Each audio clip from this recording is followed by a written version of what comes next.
All right, y'all, I'm excited to check this out. As y'all read by that title, we got Michael Jackson, his $2 billion empire. This is going to be all the facts and the inside of Michael Jackson's $2 billion empire. We finna get right into this video, man.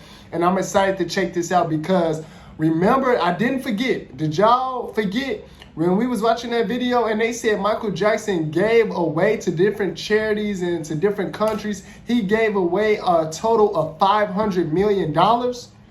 And this is how he was able to do that, because he had made about $2 billion or over $2 billion in the span of his whole entirety career. So we finna check out and even learn and see how the hell he made $2 billion, because I know he just didn't make $2 billion strictly off music. I'm pretty sure Michael Jackson had other equity and investments in other different companies and businesses. So I want to learn and find out what's all the businesses that Michael Jackson had behind the scene besides music. Let's get right into this.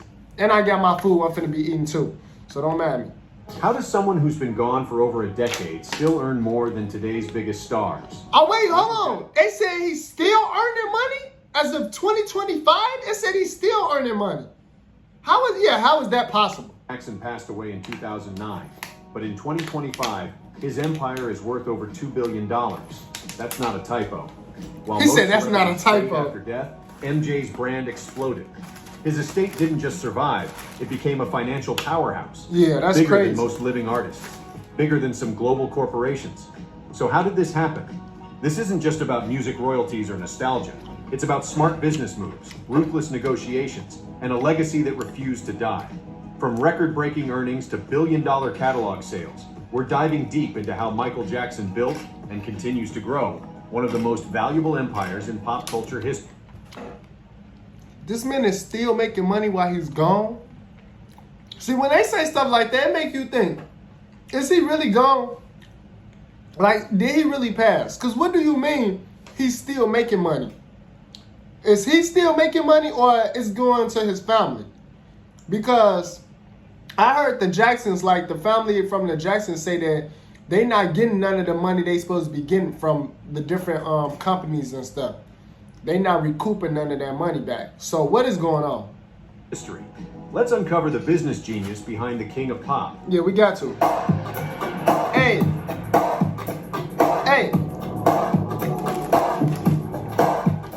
Michael Jackson's financial roller coaster. Michael Jackson was one of the highest paid entertainers in history. By the late 80s and 90s, he had become a global money machine, thanks to blockbuster albums like Thriller. Oh, commercial already? Come on. This shit getting good. Because they say he's still making money as of 2025. I didn't know he was still making money as of 2025. Who is the money going to then? I want to know who that money going to. I ain't gonna lie. Who the hell is that money going to? Thriller, Bad and Dangerous, combined with massive world tours, endorsement deals, and merchandise. At his peak, Jackson was earning tens of millions per year. But as fast as the money came in, it went out just as quickly. Jackson lived in a world of extreme luxury. He bought exotic animals, priceless art, rare antiques, and wore custom-designed clothes that could cost more than most people's homes. His most famous purchase, Neverland. I'm not gonna lie. Wearing clothes that cost more than people's homes?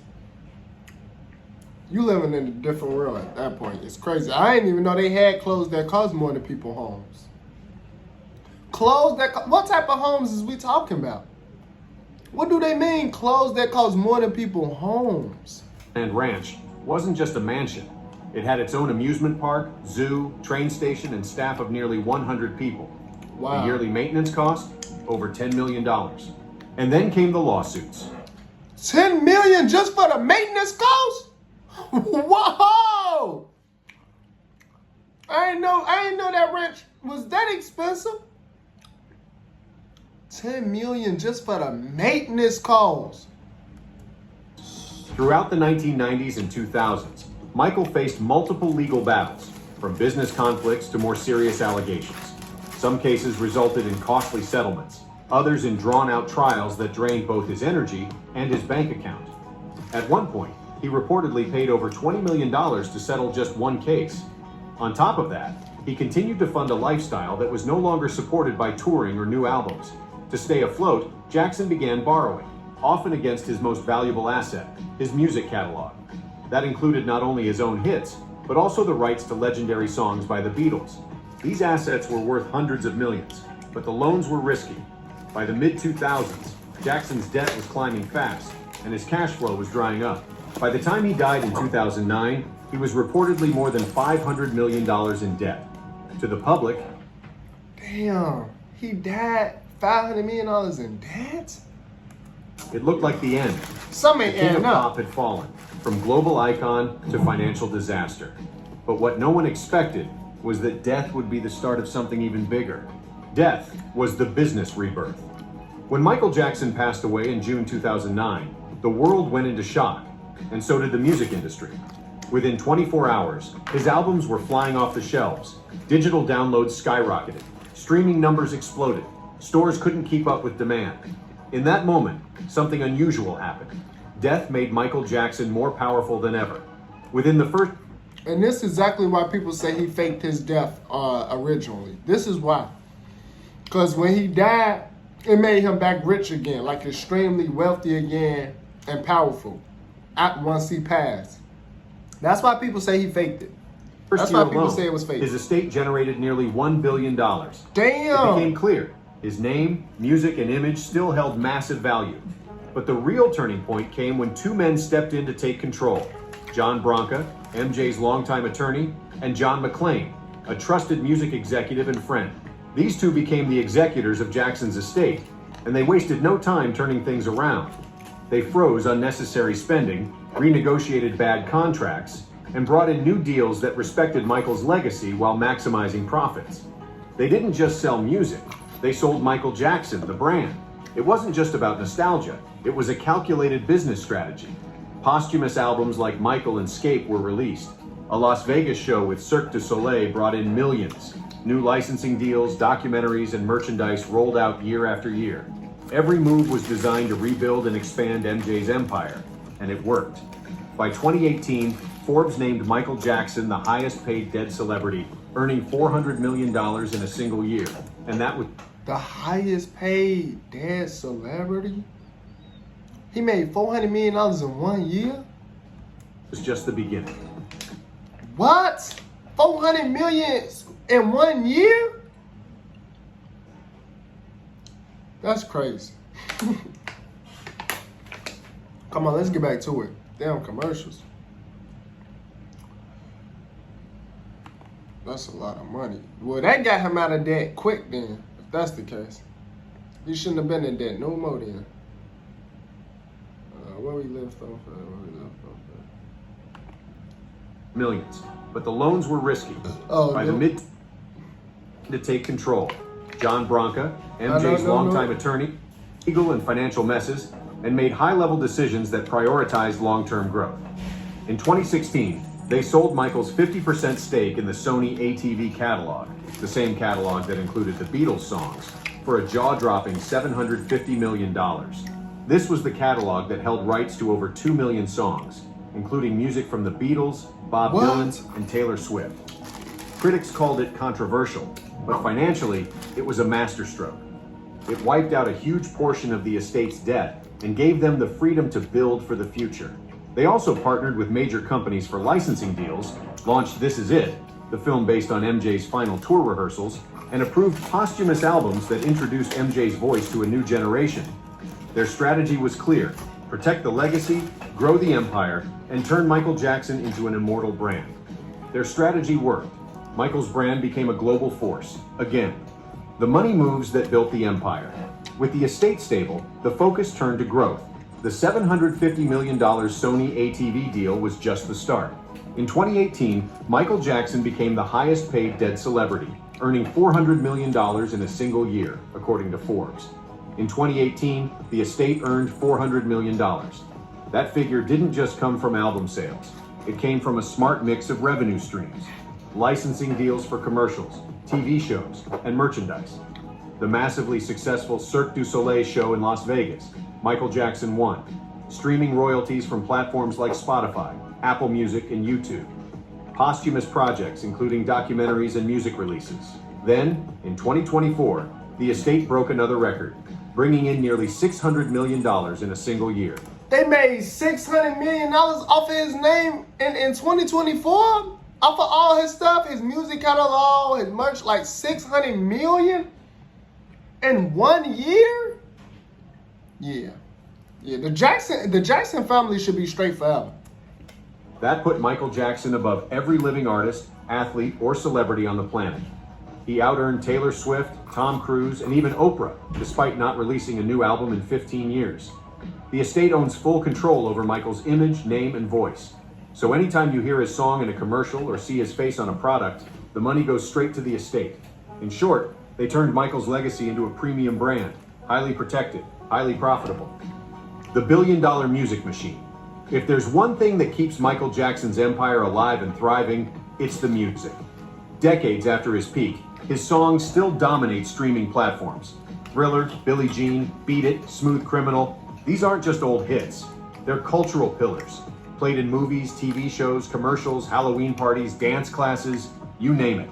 And every single time one of those tracks plays, the estate earns money. Jackson's entire music catalog, both his solo work and his earlier hits with the Jackson 5, generates millions in annual royalties. On platforms like Spotify and Apple Music, he pulls in hundreds of millions of streams per year. In fact, Thriller alone has been streamed over 1 billion times, and the numbers continue to grow with every generation discovering his work.